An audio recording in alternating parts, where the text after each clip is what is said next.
Hey folks, how's it going today? It's been a busy, busy day and lots to do, lots to say. Interesting things have become afoot in the past few days. It's kind of intellectually ignorant what you're seeing happen right now with the media.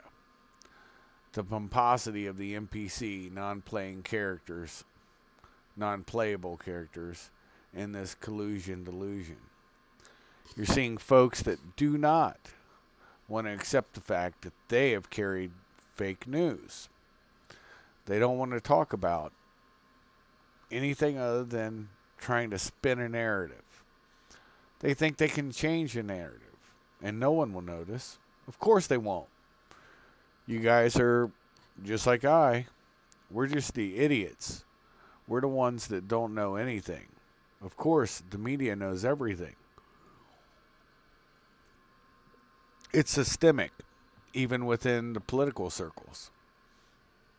The political circles on the left, they just keep digging the hole, saying they're going to keep looking, keep searching, find something that's never there.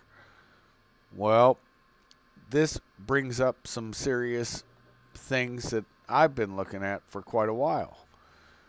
And it's a cultural thing. I've noticed some people have been calling things out. I've made comments about Tim Pool.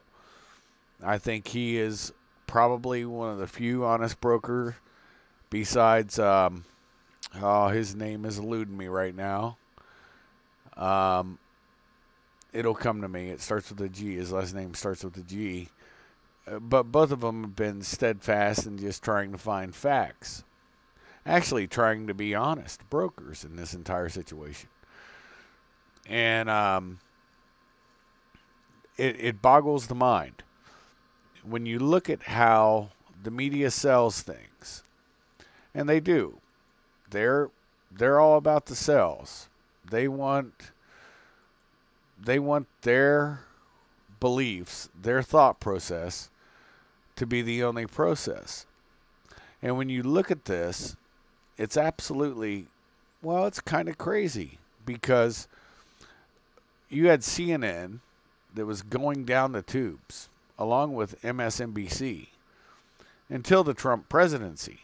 We can call it the miracle of the Trump presidency. That's what saved their collective asses with ratings and advertising. Failing units before the election.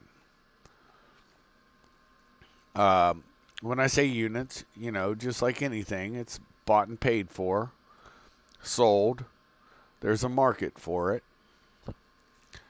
And honest arbiters that have been out there, I'll tell you where to look. I can't think of the guy's name. Glenn Greenwald. That's who it is. Glenn Greenwald and Tim Pool were the only two honest brokers during this entire delusional thing. And they were saying, and even CNN did a show a while back where it said nobody's talking about the Russian collusion thing. 0% were talking about it. Yet they kept selling it. You have little troll-like people, and I'm going to name names, like Brian Stelter of CNN,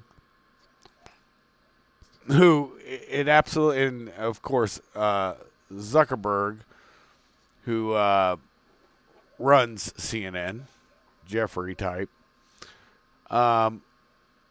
keep force-feeding nonsensical things. But of course, you need to take it seriously. Because if you don't, obviously you're just another one of the unwashed. Another one of the morons. Another Trumpster.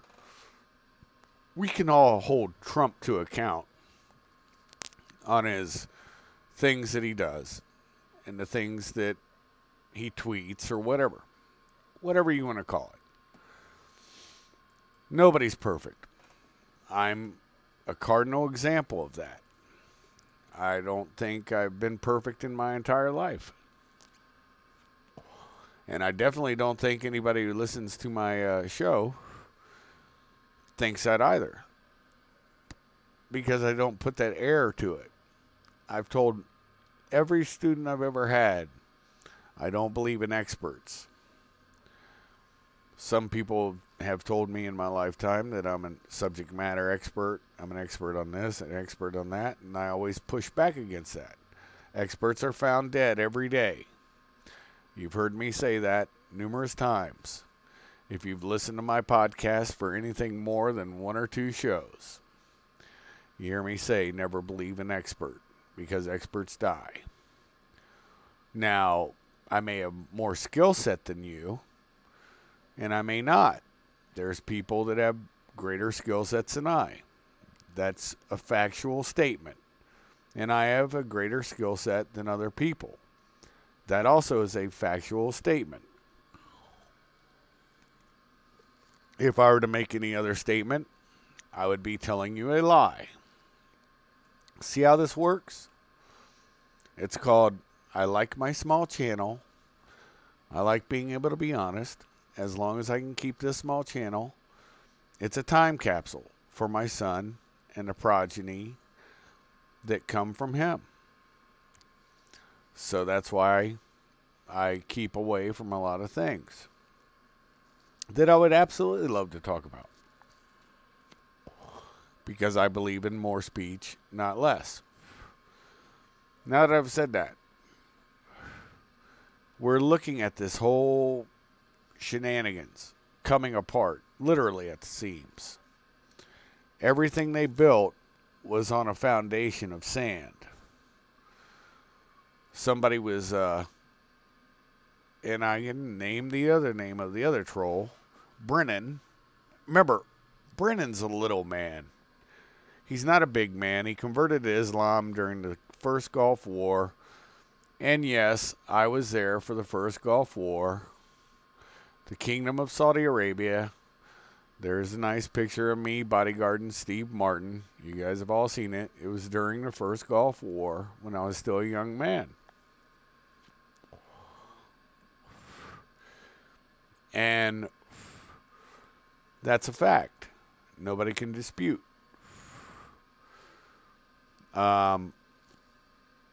He converted to Islam in Riyadh.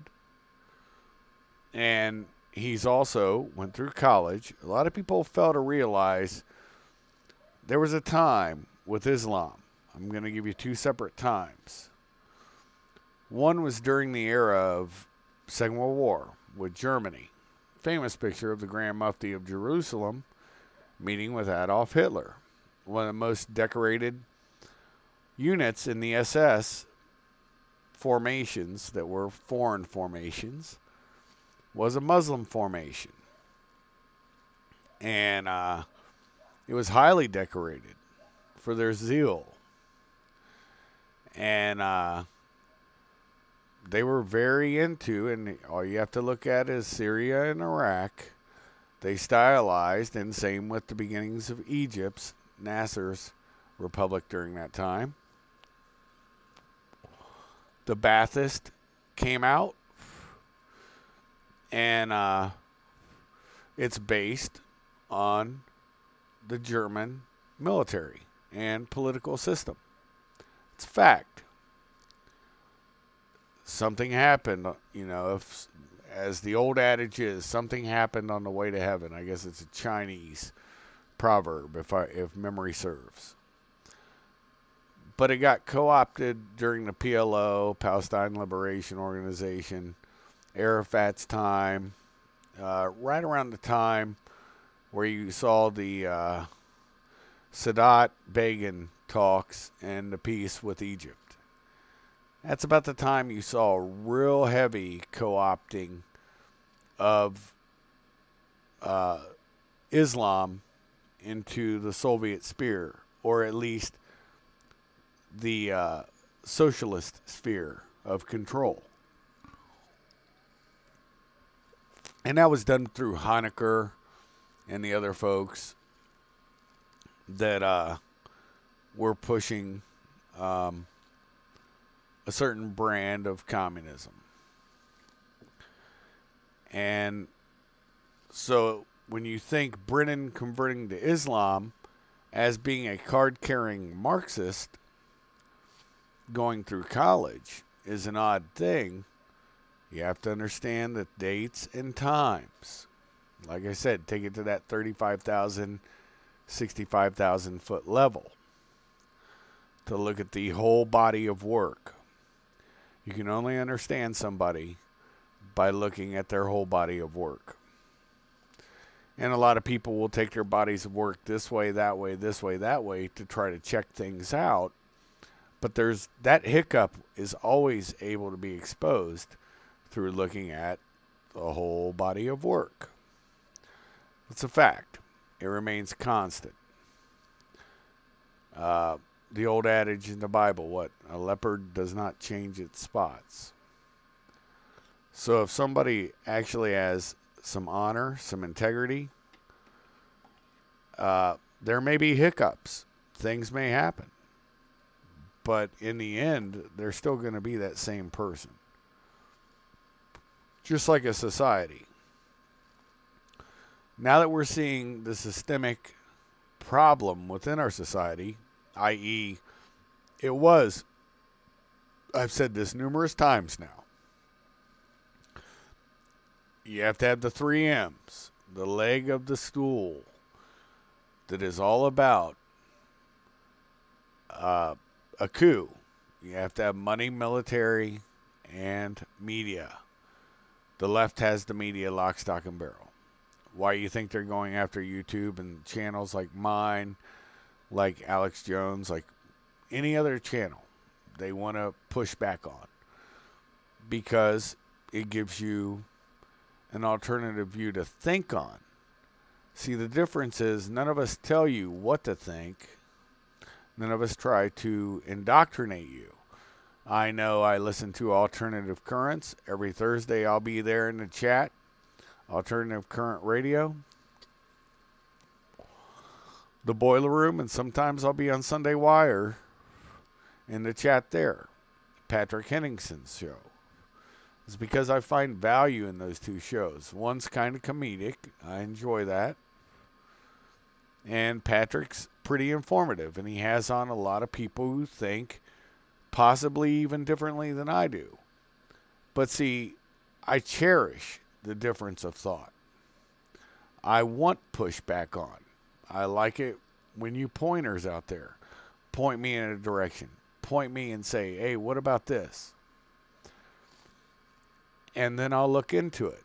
I've had that happen with Jethro. He asked me about a thing, and I gave him an update as much as I know about it, and I will update it when I get more knowledge on it, but my source is kind of busy right now, so I have not been able to do a follow-up to that show. It will happen when I get more knowledge on the situation on the ground, and I'm not BSing you, because that's not what I do. Now, with that being said, the one thing I do know, and I will speak on, is that I've seen in the West, systemically, the division bell was rung. Nobody can doubt this. Not even for a minute, not even for a second. When that division bell was rung, yes, I can put links to 21 Wire and also to ACR. It's Alternative Current Radio. I'll put links there, which is the Boiler Room and 21 Wire. I will put those in at the end when I'm done with this. I won't be able to do it on the fly because I may crash my whole system and then all of a sudden the show will disappear. But yes, I will, Val. I'll put you the links. Also, WPRPN, I've had to take a step back for a while. And I still encourage you to listen to Jaffe. Whoever he puts on with him is going to be a quality dude. I hope it's Finney. Always Princess Wells. I hope they keep the news going. There's some value there, and I enjoy it. And I will continue to be in their chat. Also, whenever he has a guest on, if there's a guest that I want to listen to, I'll be there in the chat. I have no ill feelings. This is time for me to just step away from things and handle my own shit. And trust me, I have plenty of that to handle. But you guys all know where my normal haunts are, and that's where I go. Jay Dyer, of course. I'm usually in the chat if I catch him live. I find value with him. And always Biff and Alan Thomas. Both of them are great guys. And I try to find them and check them out as often as I can. One day, hopefully, I'll have them on again. That was a very good show. Enjoy it. And I like the Morningstar Report with Robert Morningstar. So there you go. That's my listening habits. So you guys all understand the things that I enjoy to listen to. And that pretty much rounds out my week of entertainment and informative things. These are things that everybody should have, is something they enjoy. And if you don't enjoy it, then why are you there? Now, they've changed the narrative, but everybody is noticing. That's where they fell. Going from there, because they have, and this is not just in the U.S., this is in the West, period. And I also have to include parts of the East. Right now you're seeing what's going on in Australia, and New Zealand. You're seeing major censorship happening. Well, here's the thing. We built this thing in the West. And I've said this before. And Tim Pool actually did a show on this today. And I think it dovetails perfectly and purposely into this comment that I'm talking about. Here's what I'm going to say. Talks about the surprising uptick. When I said surprising, put air quotes up there, of women who travel alone being raped, being murdered from South America to the Near East. Basically everything that's not civilized. And when I say civilized, you have to understand, I delineate the first, the second, and the third world very easily. You can go to certain places in the second and third world, and you can even find pockets of the first world. I'll give you a prime example. Baghdad, in its heyday, was first world. All the electric was moved from all over Iraq to Baghdad. And if the electric wasn't reliable somewhere in Baghdad, there were generators. When the war hit and the lack of electrical infrastructure and other things were brought sorely to the front, that's when you started seeing rolling brownouts and blackouts. That's when you started seeing thievery. But a lot of that was induced by the war. But before then, not so much. So you can find pockets of the first world where even corruption might be not as heavy. But these women all of a sudden expect to be able to travel unfettered globally, all by themselves, and not have any issues. Now, as a man, I look at a threat matrix anywhere I travel and with clients, and I've had female clients. I have to take all of these things into account, and I have to come up with a realistic and reliable threat matrix as to what's the chance of kidnapping, what's the chance of doing this, what's the chance of doing that, what's the chance of this happening. All the different things I have to take into account to provide a good and quality service to my client, so that at the end, if I have a female or a male, I don't have a dead client, and I don't have a client who has been violated bodily. We're talking about a female or a male that's been anally or vaginally or orally raped. These are realities. Because did I bodyguard that person? Did I guard their body? No, I did not. So I'm a failure if that were to occur. Knock wood. Knock wood, that has never happened. I've never lost a client to any of those things.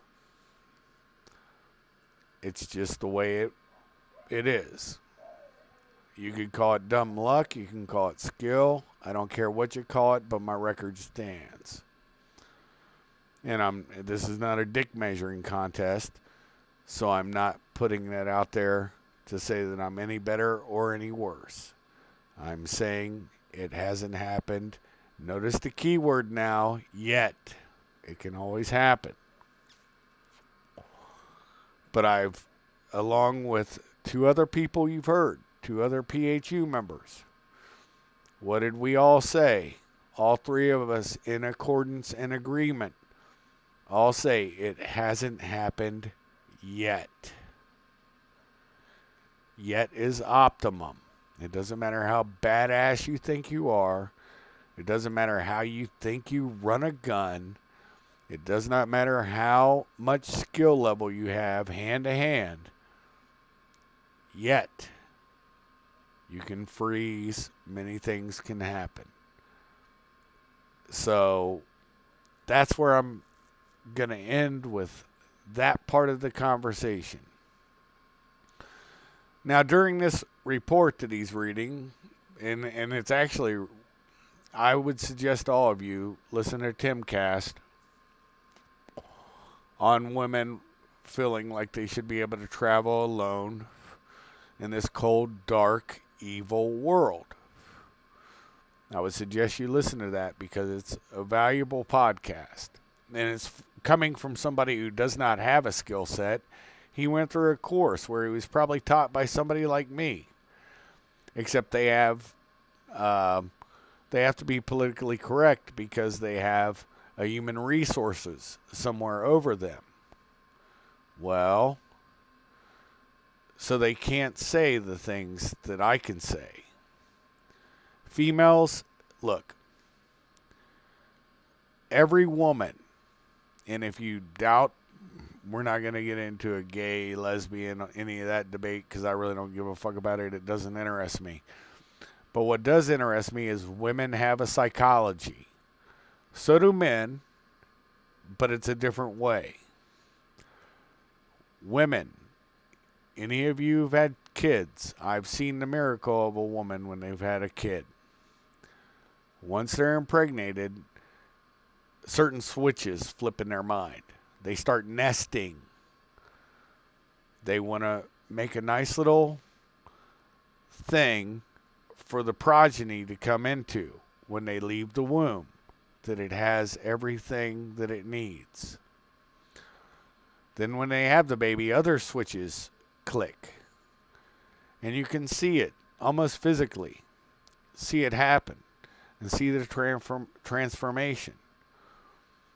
And things that they may have thought they might not be good at, all of a sudden they're massively skilled at. Well, men don't have that. But the thing they do have is they guard themselves internally, soul, heart, and, by extension, their reproductive system tenaciously, yet they do not have the strength to do it efficiently if it were put to a test. I don't care how badass a girl is, knows all kinds of killer shit, good with a gun, and she's all alone, and she's 4'6", and all of a sudden a 6'5" guy decides he's going to take her goodies. It's a fait accompli. She'll run out of strength before he will. And that's just a fact. And same with a small man. You don't think men get raped? Yeah, but then that's a whole different issue with men. And usually a small in stature man doesn't do what I do. It's just a fact. I don't think I've ever seen a small dude doing what I do. Okay? It's just not. They may have big egos, but they also know the reality of their situation against another man. So don't think I don't think buggery can happen to a man. Let's not get this twisted. But there's certain physical responsibilities that anybody who travels should at least prepare for. And there can be some preparedness to at least lessen it. Situational awareness is primary. You have to know where you're going, what the actual real situation is, and not go into it with rose-colored glasses, thinking, oh, it's like everywhere else. Now, here's a problem that I saw during Timcast. I think it's a part of his description, actually. It's where he says that, how do you put it? There's a movement afoot of women that are telling men, now think about this, because of course women, everybody has a mother and this, that, and the other, but you got to remember, all mothers don't teach the same things globally that our mothers did in the West, to value women and protect your sisters. Especially if they're traveling alone, then they're just prey. They're no longer a human being; they become prey, somebody to satiate their sexual urge or their killing urge. They're nothing more than a weakling. That's a reality in most of the world, and people forget. He does bring this up. There are actual slavery markets that have been reopened, thank you to a woman, Hillary Clinton. The slave markets have never been so vibrant as they are today in Libya. Thank you, Hillary Clinton, and your State Department. And Barack Obama. And for lowering the esteem of the West. And we can say thank you to the FBI for that, by besmirching the world's finest law enforcement agency with 2.5 years of the Trump delusion of Russian collusion. How many man hours, how many millions of dollars have we wasted that we could have been fighting human trafficking with? Wow. I guess we're starting to be able to draw lines now. Notice how I did that? Notice how I brought everything into focus? And yet, the article he talks about, the synopsis is a woman saying, we just need to teach men how to behave. How to behave around women. Well, in the West, pretty much, girls, you live a life of privilege. Men will hold the door for you, and you get so offended by that. Men will daggone come over and listen to you when you say no. If you ask a girl to go on a date, I'm married, so I don't have to worry about all this garbage. But if a man asks you to go out on a date, you can say no. And guess what? He's going to listen to you. He's not just going to take your giblets. We actually have a functional law enforcement. Think about that, folks. So you want to give up everything that the West have, and it's always the women, too, that want to bring in the foreigners who don't have that same appreciation. See where we're going now. What does that do to your culture that you were raised in with all this female privilege and male privilege? And it doesn't matter white, black, this, that, and the other. You know, everybody wants to keep deluding themselves on this, but what it is the West is completely safe.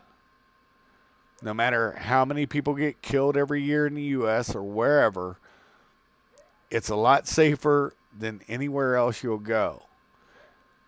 It's very common in the second and third world to have somebody blow a bomb up in front of your door. It's not so common in the U.S., is it? But that's the modus operandi all over the globe.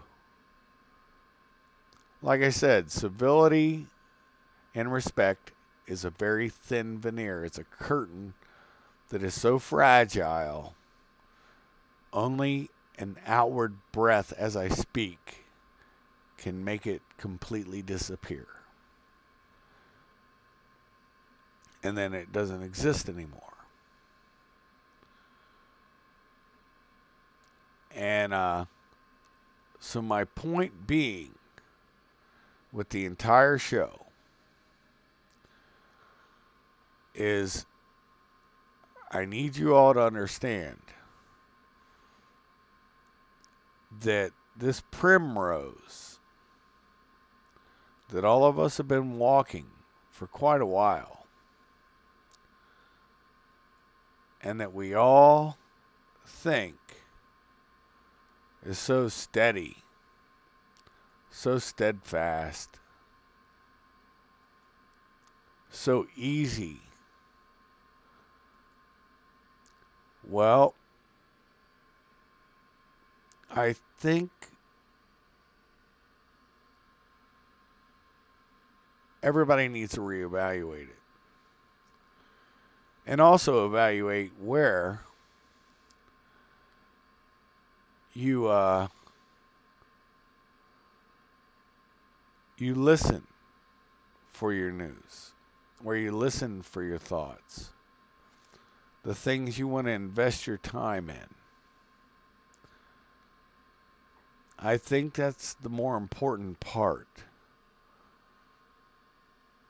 And I'm not saying I have all the answers. I think everybody can find their answers, and they can always research on their own. Like I said, don't believe what I post. Research what I post. I've said that numerous times. And I am the foremost expert on one thing: my opinion. Nothing else. With that being said, I think I brought this to a pretty good conclusion, to where you guys have legs to look at. You can see the animal now, the outline. I think I built the spine, and the legs are going to take off running. And you guys can make that creature what you want. And you can find the truth. There was an old show back in the 80s called, or late 90s, or mid 90s, I'm sorry. I lied to you. It was the X-Files, and their tagline was "The truth is out there." Now you can think of it as the truth is somewhere out there, or you can think about it as the truth is way out there and you're never going to believe this. And I think both of those are apropos in this time and era. And I thank you all for taking a seat on my big orange couch. Everybody hopefully enjoyed your tea, your coffee. You enjoyed an adult libation if that's what you chose to do. But remember, don't turn your brain off just because the show's off. Don't think you can't point. If you know one of the many ways to get a hold of me, you can't point me in a direction. And as my talk has progressed, I've seen many people comment and don't think I don't notice. And I'm always looking and thinking about it. As the show goes on, I want to make it more interactive, not less interactive. Because I value your input. Because like I said, you can't be a sword point, you can't be a spear point. You don't have the blood, sweat, and tears that it took to make me and others like me. Unfortunately. But all of you are pointers. You can point me in a direction you want to look at, and you can point yourself in a direction you want to look at. And of course, Axion Ghost is always my lead-in, and that's it's game time. And my outro is always Axion Ghost inside enemy headquarters. And with that, I say thank you for stopping by Kaisers Kastle. Be well, be blessed. Shuff out.